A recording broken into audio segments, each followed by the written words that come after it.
जय माता की दोस्तों, कैसे हैं आप सब? आई होप बहुत अच्छे होंगे। आज मैं बताने जा रही हूँ आपको श्री कृष्ण वशीकरण मंत्र के बारे में। जी हाँ दोस्तों, सम्मोहन साधना में सबसे अधिक पारंगत अगर कोई है तो वो है श्री कृष्ण। माना जाता है कि 65 कलाओं में वे महारत हासिल कर चुके थे और मोहिनी मायाजाल की विद्या में उनमें एक से एक विद्या थी। श्री कृष्ण सिर्फ बांसुरी की धुन पर, उनके सिर्फ बांसुरी की धुन मात्र से ही लोग हो या फिर कोई भी हो, यहाँ तक कि प्रकृति भी उनसे मोहित हो जाती थी। जब वो बांसुरी बजाते थे तो लोग उन ही नहीं, जानवर भी उनके पीछे पीछे आते थे। इस सम्मोहन साधना से आप अपने जीवन में हर वो चीज़ प्राप्त कर सकते हैं, किसी को भी सम्मोहित कर सकते हैं जिसे आप सम्मोहित करना चाहते हैं, और तब आप जो चाहते हैं वो आपको प्राप्त होने लगती है। जी हाँ दोस्तों, श्री कृष्ण सम्मोहन मंत्र एक ऐसा मंत्र जो आपके जीवन को बदल कर रख सकता है। सम्मोहन विद्या प्राचीन काल से चली आ रही है, लेकिन ये विद्या बहुत ज़्यादातर यह लुप्त होती जा रही है। प्राचीन काल में अस्त्र शस्त्र विद्या के साथ साथ सम्मोहन विद्या भी सिखाई जाती थी, लेकिन आज लोग इसे भूलते जा रहे हैं। आप अपनी कई परेशानियों से छुटकारा पा सकते हैं इस सम्मोहन विद्या से, लेकिन मैं बता दूं कि आप इसका प्रयोग ज़रूर अच्छे कामों के लिए करें। वशीकरण के कुछ मंत्र तो बेहद ताकतवर होते हैं जो आपके प्यार को पाने में या फिर किसी अन्य काम में भी आपको अचूक नतीजे देते हैं। ये मंत्र बेहद शक्तिशाली है और आपके प्यार को आपके पास खींचकर ला सकता है। फिर चाहे वो आपसे दूर जा रहा प्रेमी हो, पति हो, या फिर प्रेमिका हो, पत्नी हो, कोई भी हो, आप उसे अपने करीब ला सकते हैं। ये मंत्र इतना प्रभावशाली है। दोस्तों, कृष्ण का नाम मानस में आते ही आँखों के समक्ष एक ऐसी मूर्ति साकार हो जाती है कि आपने जिसे देखते ही आप मोहित हो जाते हैं। अपने आप मुख पे आपके मुस्कान आ जाती है। चाहे किसी भी रूप में देखा जाए, कृष्ण का व्यक्तित्व इतना मनमोहक था, अनूठा होता है, दिव्य है, परिपूर्ण है, व्यक्तित्व है जिसे इंसान देखे तो देखता रह जाए। एक सामान्य से असामान्य तक की जो उनकी जीवन यात्रा हमें क्या क्या नहीं सिखाती। जीवन में सौंदर्य क्या है अगर देखा जाए तो वो कृष्ण है। कृष्ण को जगत गुरु भी कहा जाता है।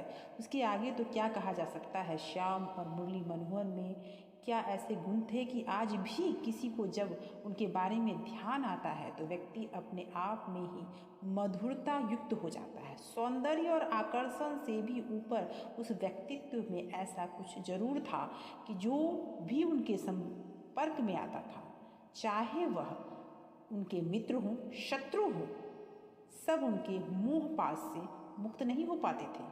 कृष्ण में आकर्षण इतना ज़्यादा था, सम्मोहन से वो युक्त थे कि आज सैकड़ों वर्षों बाद भी जिनका नाम लिया जाए तो सम्मोहन या आकर्षण की बात उनसे याद आती है। अगर इस शब्द का संधि विच्छेद किया जाए तो इसका अर्थ होता है मोहन से परिपूर्ण। मोहन वह गुण जो कि किसी भी व्यक्ति को बाध्य कर दे अनुकूल बनने के लिए, अपने आप को उस स्तर तक दिव्यता से भर देना कि जहाँ दूसरे व्यक्ति भी उस दिव्यता के संपर्क में आते ही खुद दिव्यता को महसूस करने लगे और आपके पीछे आने लगे।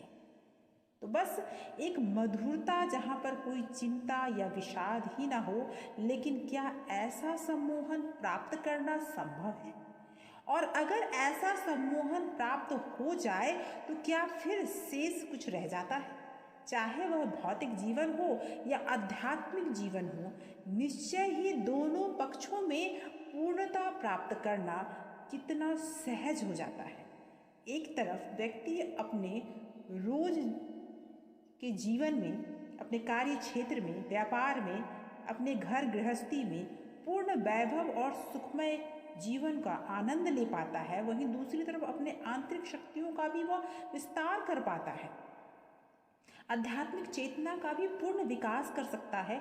लेकिन यह सब कैसे हो सकता है, ये जानेंगे हम आगे, इसलिए वीडियो में लास्ट तक बने रहें। अगर इस चैनल पे आप पहली बार हैं तो सब्सक्राइब जरूर करें, बेल आइकन प्रेस करें ताकि ऐसी जानकारियाँ आप तक सबसे पहले पहुँचे जब भी ये वीडियो आए। तो अगर आपको ऐसी जानकारियाँ पसंद है तो ज़रूर लाइक करें, कमेंट करें। तो मैं आपसे बात कर रही थी कि सम्मोहन आकर्षण को वो बात जो मनुष्य के कण कण में सम्मोहन भर दे, वहीं दूसरी तरफ इस कार्य को दैवीय शक्ति के रूप में वो प्राप्त कर सके। ये साधना मैं बताने जा रही हूँ, जो साधना को आप रविवार के दिन, रविवार के रात्रि में शुरू कर सकते हैं। 2 टाइम हो सकता है, या तो फिर सूर्योदय के समय में या फिर रात में 9 बजे के बाद आपको करना है। साधना के लिए आपको स्नान कर लेना है, लाल रंग के वस्त्र धारण करने हैं तथा लाल ही आसन पर बैठना है। साधक का जो मुंह होगा वो उत्तर दिशा की तरफ होगा। भगवान श्री कृष्ण की एक तस्वीर सामने रखनी है, एक घी का दिया जलाना है आपको।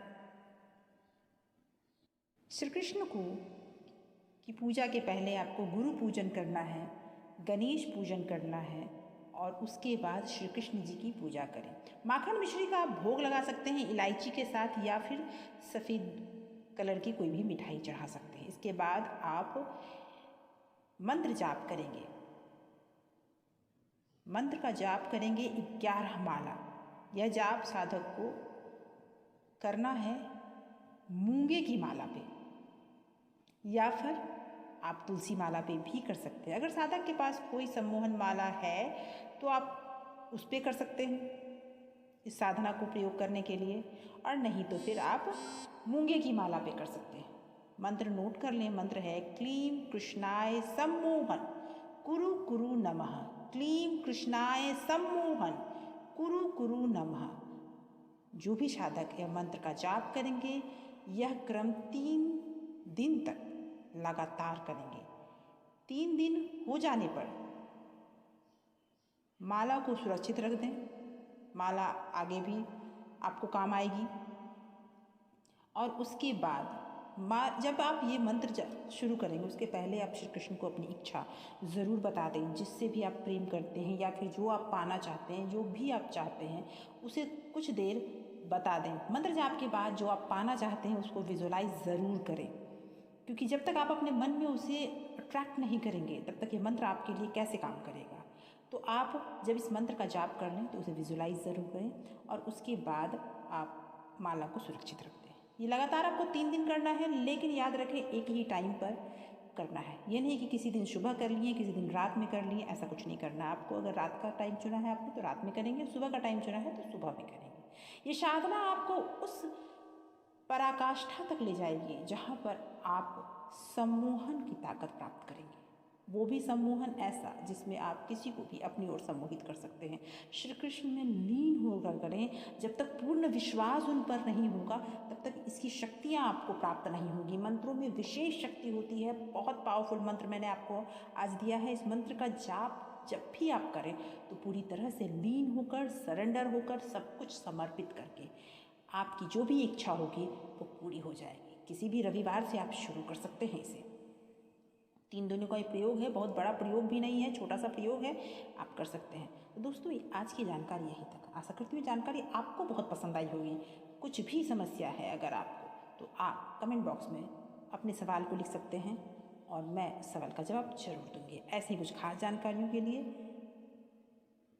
इस चैनल को देखते रहिए। अगली वीडियो में फिर मिलूंगी ऐसे ही कुछ खास जानकारियों के साथ। तब तक के लिए thank you so much for watching.